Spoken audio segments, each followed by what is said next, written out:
तो संजू सैमसन के साथ लगातार इस एशिया कप 2025 में नाइंसाफी हो रही है। नाइंसाफी क्यों कह रहा हूं, आपको एक ग्राफिक्स दिखाऊंगा, आपको समझ में आ जाएगा कि मैं ऐसा क्यों कह रहा हूं। आप ये ग्राफिक्स देखिए, आपको समझ में आ जाएगा। आप इस ग्राफिक्स में देखिए, संजू सैमसन की कितने मैच में बैटिंग ही नहीं आई है। 1 2 3 4 4 ऐसे मैच हैं इस एशिया कप 2025 में, 6 मैचों में 4 मैचों में संजू सैमसन की बैटिंग तक नहीं आई है। मतलब संजू सैमसन को हम यूटिलाइज ही नहीं कर पा रहे हैं। इतनी नाइंसाफी क्यों संजू सैमसन के साथ? और मैं इस ये जब स्क्वाड अनाउंस किया गया था टीम इंडिया का एशिया कप 2025 के लिए, तो मैंने उस टाइम ही कहा था कि शुभमन गिल को आप फिट कर रहे हो। Shubman Gill straight away walk in नहीं करते हैं टी20 साइड में, और आप शुभमन गिल को फिट करने के चक्कर में, उन्हें सेट करने के चक्कर में, कहीं ना कहीं आपके लॉन्ग टर्म प्लानिंग में यह है कि शुभमन गिल को आप ऑल फॉर्मेट कैप्टन बना दो। तो ऐसे में आप संजू सैमसन की बलि चढ़ाओगे। संजू सैमसन, पहले तो ये भी रिपोर्ट्स आ रही थी कि वो प्लेइंग 11 का हिस्सा नहीं होंगे, लेकिन कहीं ना कहीं कवर करने के लिए उन्हें एज फिनिशर वाला रोल दे दिया टीम में, और प्लेइंग 11 का हिस्सा लगातार बन रहे हैं संजू सैमसन। लेकिन मैच में बैटिंग ही नहीं आ रही है। जिस मैच में batting I, man of the match रहे ओमान के खिलाफ, 50 लगाई। देखिए कहीं ना टीम इंडिया अपने प्लान को लेकर ना मुझे सही नजर आती नहीं है। या तो आप संजू सैमसन को टॉप ऑर्डर में खिलाओ, या फिर जितेश शर्मा को लेके आओ जिस पर आप भरोसा कर सको कि ये फिनिश करके देगा आपको मैच। नहीं, आप घुमा कर क्यों बात कर रहे हैं? आप सीधे गंभीर को पूछिए ना, गंभीर से और मैं सवाल तो करिए। सीधा यही कहूंगा कि आप क्यों मतलब किसी खिलाड़ी को फिट इन करने में लगे हो जिसका ऑलरेडी परफॉर्मेंस अच्छा आ नहीं रहा है। आप संजू सैमसन को एक पारी मिली, आप देखिए अच्छा खेला था उन्होंने, टॉप ऑर्डर में ही वो परफॉर्मेंस आई थी। हम्म। तो आप टॉप ऑर्डर में खिलाओ ना उनको।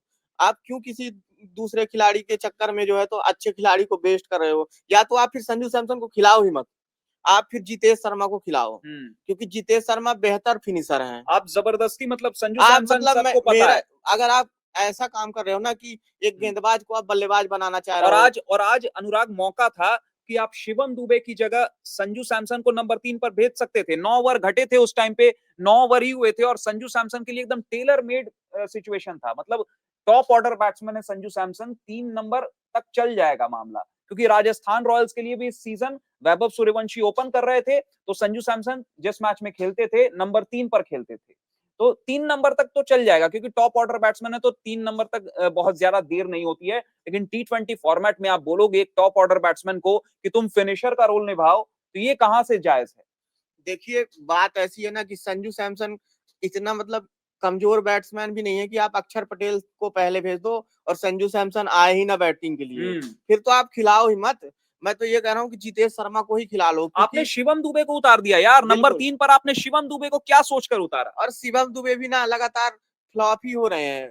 उनको इसीलिए लाया गया कि वो बीच के इनिंग में जो है तो स्पिनर्स को अच्छा खेल लेते हैं, हम्म। स्पिनर्स को लंबे लंबे शॉट लगाएंगे, लेकिन ऐसा कुछ दिखा नहीं है इस आईपी मतलब इस एशिया कप में। अरे आप, ऐसा कुछ दिखा आपको नहीं है। आपको आपको एक सिंपल सा लॉजिक था कि आप संजू सैमसन को 3 नंबर पर भेजते, और जिस पोजीशन पर आपने मतलब संजू सैमसन को उतारा एज फिनिशर, वहां पर आप शिवम दुबे को उतारते, नीचे से आपको एक हिटर भी मिल जाता, फिनिशिंग भी अच्छी हो जाती टीम इंडिया की। जो अभी 168 रन बोर्ड पर टीम इंडिया लगाने में कामयाब रही, वो 180 तक लगा लेते कम से कम। देखिए बहुत बड़ी चूक हो रही है, प्लान को लेके सही हो नहीं रहा है। आपका कोई भी प्लान जो है तो सामने दिख रहा है जो वो मुझे सही तो लग नहीं रहा है। क्योंकि आप एक खिलाड़ी को आप खिलाते हो इस भरोसे के कि वो आपको रन बना के देगा, आपके लिए अच्छा करेगा, लेकिन वो करेगा तब ना जब उसको मौका मिलेगा। बिल्कुल आप बिल्कुल। आप शिवम दुबे की जगह बिल्कुल भेज सकते थे संजू सैमसन को, और शिवम ये दुबे तो एज ए फिनिशर ही तो खेल रहे हैं। ये तो एशिया कप है, तो काम चल जा रहा है, आप एक्सपोज नहीं हो रहे हो, क्योंकि बहुत हल्की टीमें हैं टीम इंडिया के मुकाबले। आप अगले साल देख लीजिएगा वर्ल्ड कप में, अगर इसी स्ट्रैटेजी के साथ टीम इंडिया उतरती है, गंभीर and company, Surya and company, ये कान खोलकर आप सुन लो, अगर आप इसी स्ट्रैटेजी के साथ उतरोगे तो आप पूरी तरह से एक्सपोज हो जाओगे। ऑस्ट्रेलिया जैसी टीम, साउथ अफ्रीका जैसी टीम, न्यूजीलैंड जैसी टीम, ये आपको मतलब पूरा खोल कर रख देंगे, आपको पूरा एक्सपोज कर देंगे। इस मतलब एशिया कप में आप देखिए तो कोई भी टीम इतनी मजबूत नजर आ नहीं रही है, फिर भी आप 170 175 रन बना पा रहे हो। ओमान जैसी टीम आपको टक्कर दे रही है। तो आप देख देख लीजिए कि आपकी टीम का फ्यूचर क्या है। हम यहाँ पे बैठ के बड़ी बड़ी बातें कर तो देते हैं, ये टीम इंडिया नंबर 1 है, ये है वो है, लेकिन ऐसा कुछ दिख नहीं रहा एक है। सेटल टीम इंडिया थी, इसलिए हम बोल भी रहे थे कि नंबर 1 क्यों है। क्योंकि सेटल्ड टीम इंडिया थी। आपके लिए संजू सैमसन ओपनिंग कर रहे थे अभिषेक शर्मा के साथ, और क्या मतलब सक्सेसफुल वो ओपनिंग जोड़ी रही थी टीम इंडिया के लिए ऑफ लेट T20 आईज में। लेकिन आपने उस ओपनिंग जोड़ी को छेड़ दिया, आप संजू सैमसन को फिनिशर खिला रहे हो। क्यों? क्योंकि शुभमन गिल को हमें सेट करना है, शुभमन गिल को हमें टीम में जगह देना है, क्योंकि उन्हें हमें आगे चलते हुए कप्तान बनाना है। हो सकता है सूर्य कुमार यादव की जो बैटिंग चल रही है ना, वर्ल्ड कप में आपको कोई हैरानी वाली बात नहीं होगी, शुभमन गिल कप्तानी करते हुए नजर आ जाए। तो शुभमन गिल अगर कप्तान बनते हैं ना, तो टीम इंडिया का बंटाधारी है, क्योंकि जिस तरीके का उनका परफॉर्मेंस आ रहा है ना, वो मतलब कहीं से भी मुझे तो नहीं लग रहा है कि T20 की तरह वो खेल रहे हैं। वो ज्यादा प्रेशर ले रहे हैं, मुझे ऐसा लग रहा है गेम में अपने प्रेशर ले रहे हैं ज्यादा। आप देखिए कि उनके तरफ से भी कोई खास पारी आई नहीं है अभी तक।